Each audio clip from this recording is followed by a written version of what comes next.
प्यारे बच्चों, मैं जोगेंद्र कुमार आज की ऑनलाइन क्लास में आप सभी का स्वागत करता हूं। आज हम कक्षा 6 विषय एनसीईआरटी गणित अध्याय 2 पूर्ण संख्या चैप्टर के बारे में चर्चा करेंगे। इस चैप्टर की ये पार्ट 4 है। इसमें हम शून्य द्वारा विभाजन भाग करना सीखेंगे। अब जब किसी संख्या को हम शून्य से भाग करते हैं तो क्या प्राप्त होता है। सबसे पहले हम आपको ये बताते हैं कि गुणा का उल्टा भाग होता है। जो गणितीय संक्रिया गुणा है उसका उल्टा भाग होता है। अब गुणा में हम क्या करते हैं कि जब हम किसी संख्या की गुणा करते हैं तो उसे हम उतनी ही बार प्लस करते हैं। जैसे मान लो हमने 2 गुणा 4 किया। कितना किया? 2 गुणा 4। तो हम 2 + 2 + 2 + 2 यानी कि 4 बार ही उसे जोड़ लेते हैं तो 2 चौक 8 और ऐसे भी इसका आंसर 8 आएगा। तो इसका उल्टा होता है भाग। गुणा का उल्टा होता है भाग। तो क्या जब हम भाग करेंगे 8 को, मान लो 8 को हम 2 से भाग करेंगे तो क्या हम 2 को इतनी ही बार घटाएंगे? नहीं।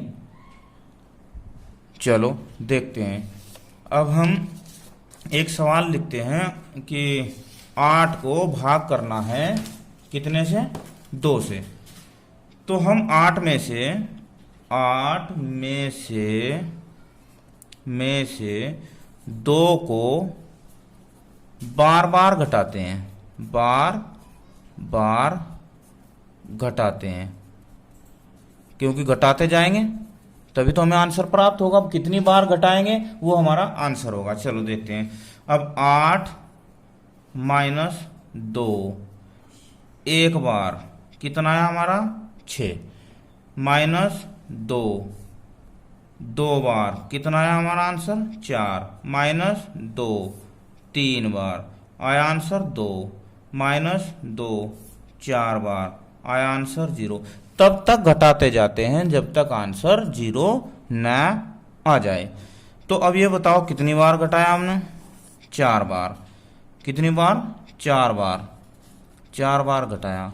और अगर हम 8 को 2 से भाग देते हैं तो 2 चौक 8, तब भी हमारा आंसर कितना आता है? 4 आता है। तो अभी तो हम इसे घटाने की प्रक्रिया को करके देख रहे हैं। हम 1-2 उदाहरण और लेते हैं। 1-2 उदाहरण और लेते हैं। देखो 24 को 8 से भाग करते हैं तो 24 में से हम 8 को घटाते हैं एक बार। कितना आया भाई? 16। फिर 8 घटाते हैं 2 बार। कितना आया? 8। फिर 8 घटाते हैं 3 बार। कितना प्राप्त होगा हमें? 0।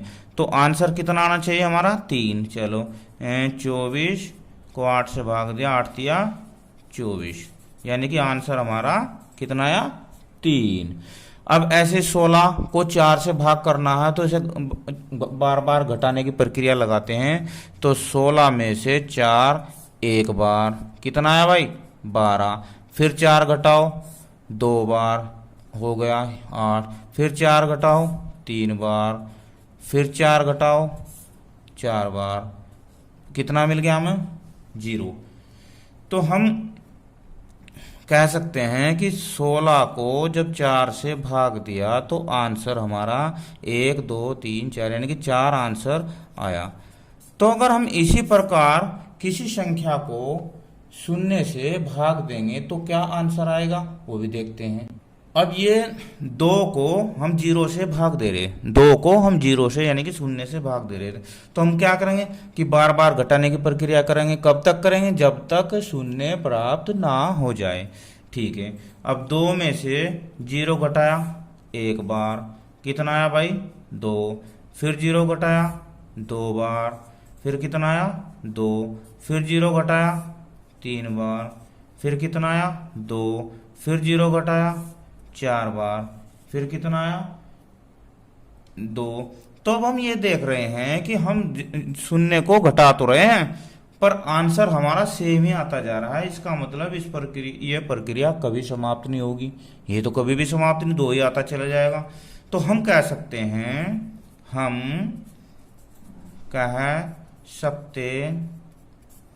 हैं कि 2/0 परिभाषित नहीं है, यानी कि इसका कोई आंसर नहीं है, इसे किसी तरह परिभाषित नहीं किया जा सकता। तो फिर हम जब परिभाषित नहीं किया जा सकता तो इसे हम ये बोल देते, इसे बोलते हैं अनंत। क्या बोलते हैं? अनंत। ऐसे ही 7 को करके देखते चलो। 7 में से 0 गया, एक बार घटाया तो कितना आया? 7। फिर 0 घटाया, 2 बार घटाया, फिर 7।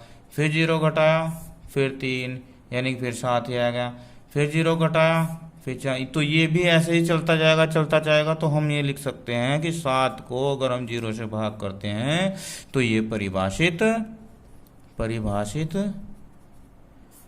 नहीं है, यानी कि इसका आंसर अनंत आएगा। क्या आएगा इसका आंसर?